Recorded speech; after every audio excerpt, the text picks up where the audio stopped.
Une fraîcheur et une honnêteté dont elle ne démord pas. Actrice désormais reconnue, Virginie Efira a fait un petit tour sur la plateau de Quotidien ce mercredi soir, avant de rejoindre Cannes.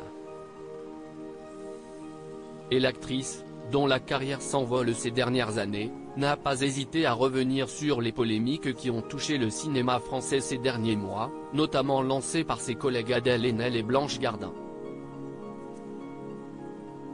Avec une franchise déconcertante. CIST, une bouffée d'air frais dans le cinéma français. À 46 ans, Virginie Efira voit sa carrière exploser depuis plusieurs années maintenant. À l'affiche d'une quinzaine de films en 3 ans, la jeune femme multiplie les projets dans le cinéma comme en dehors. Et certains l'ont mêlée sans le vouloir à une énorme polémique. Début 2023, elle notamment participait au jeu LOL, qui ressort, produit par d'Amazon Prime, dénoncé ensuite par l'humoriste Blanche Gardin dans une lettre ouverte, notamment pour les salaires indécents offerts aux célébrités participantes. Une prise de position forte, sur laquelle Virginie Efira a donné son avis sans fard dans Quotidien ce mercredi, alors que Yann Barthès évoquait les gros scandales du cinéma français ces derniers mois. Blanche Gardin a écrit une lettre récemment pour expliquer pourquoi elle refusait de faire LOL, qui ressort sur Amazon.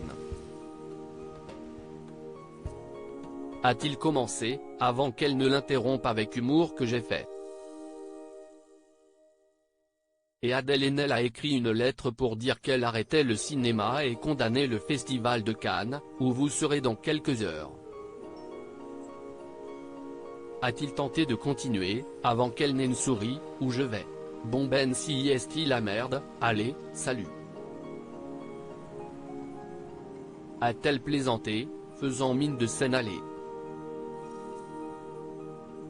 Mais la comédienne, actuellement enceinte de son 2e enfant, est finalement bien restée et a tenu à défendre ses consoeurs même si son raisonnement avait de quoi étonner.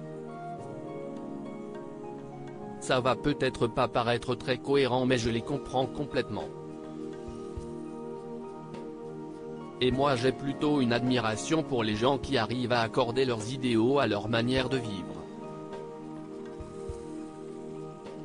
Ce n'est pas si courant, même assez rare, a-t-elle commencé, avant d'avouer qu'elle n'était pas forcément la mieux placée pour le sujet, même si elle partage leur combat.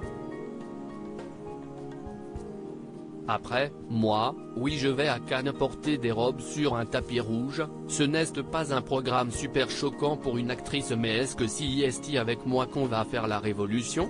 Pas sûr. Et pourtant, peut-être qu'on en a besoin, d'une révolution. Une révolution à laquelle elle pourrait participer? Comme souvent, Virginie Efira s'est montrée franche et pleine d'humour. Dans l'immédiat, ça semble compliqué, a-t-elle d'abord plaisanté en regardant son ventre bien rond. Et en assumant qu'elle n'a pas la vie parfaite en accord avec ses convictions, aller à Cannes, porter des robes si est quelque chose que je fais.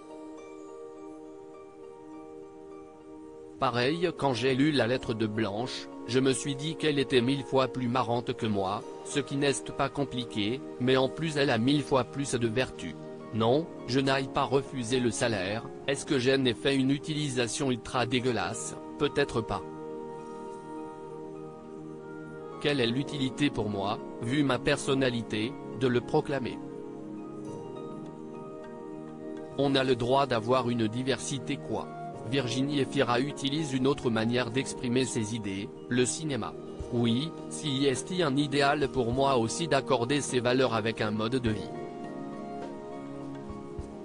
Alors j'essaie de le faire mais si est plus faiblarde qu'elle. J'essaie de trouver des rôles qui représenteraient. En fait, le cinéma est pour moi un tel vecteur d'émancipation, d'agrandissement du monde, d'agrandissement esthétique et politique que si est quelque chose que j'ai envie de rendre. Mais je joue le jeu de tout le reste. Y a pas beaucoup de radicalité, voilà, a-t-elle conclu. un point de vue assumé et honnête.